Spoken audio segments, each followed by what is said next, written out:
Bonjour à tous et bienvenue dans ce nouvel épisode de Faites le papier. Ce mardi, nous allons prendre la direction de l'hippodrome de Chantilly. Le quintet plus du jour sera le prix Le Roi Soleil, un handicap pour chevaux de 3 ans. Ils seront 16 à s'affronter sur la distance intermédiaire de 2000 mètres. On démarre sans plus attendre avec mon favori, mon préféré, le numéro 5, Gerhard Terborch. Pour sa première participation dans un événement, ce protégé de Michael Desangles s'est remarquablement comporté, ce classement deuxième sur l'hippodrome de Paris-Longchamp.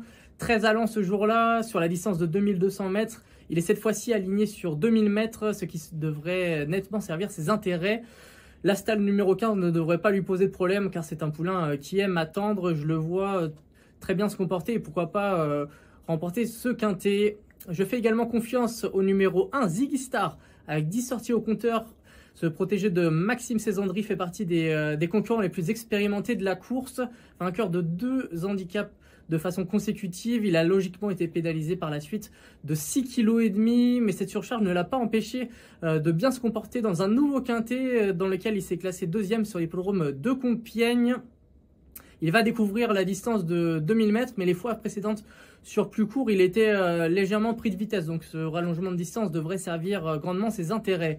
Je retiens très haut également le numéro 10, Miss Angel. Elle dépend de l'entraînement de Stéphane Vattel, toujours redoutable pour préparer ses quintets plus là, de réserver à la jeune génération. Miss Angel vient d'aligner 2 succès de rang. Le premier dans un Méden, puis dans un réclamé. Elle va découvrir les handicaps ce mardi, mais en valeur 36, elle me paraît assez bien placée pour jouer les tout premiers rôles. J'enchaîne avec le numéro 2, Synthread, ce représentant d'André Fabre, s'est bien comporté pour sa première participation dans un quintet. Ce jour-là, il avait dû porter le poids de la course, aller en tête, ce qui n'est jamais évident sur l'hippodrome de Longchamp. Il avait su au courage conserver une bonne 5e place, comme Gerhard Terborch, qui l'avait devancé d'ailleurs ce jour-là. Les 200 mètres de moins devraient servir ses intérêts. Seul hic à sa candidature, c'est le numéro 14. Alexis Pouchin va devoir la jouer assez fine pour tenter de donner le meilleur des parcours à son partenaire, mais s'il arrive à obtenir une place de choix dans le sillage des animateurs, il est tout à fait compétitif pour les premières places. J'enchaîne avec le numéro 9, Ifroktafal, irréprochable depuis le début de la saison. Ce poulain est monté sur le podium à 3 reprises dans des handicaps sans toutefois réussir à l'emporter. Comme plusieurs de ses rivaux, il est rallongé, il va découvrir la distance de 2000 mètres. Mais si le tempo est assez élevé, cet excellent finisseur devrait pouvoir lutter activement pour les toutes premières places. Enfin, j'ai fait également une place dans mon ticket au numéro 15, Young and Proud, passé récemment dans les box de João Macedo da Costa Oliveira.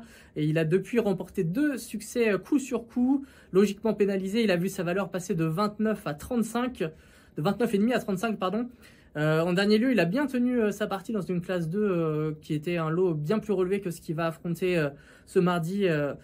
Donc en bas de tableau avec seulement 54,5 kg à porter, je le vois une très bonne chance à ce Young and Proud, ce qui nous donne en chiffres le ticket suivant 5, As, 10, 2, 9 et 15. Pour plus d'informations concernant cette épreuve, rendez-vous sur le site equidia.fr.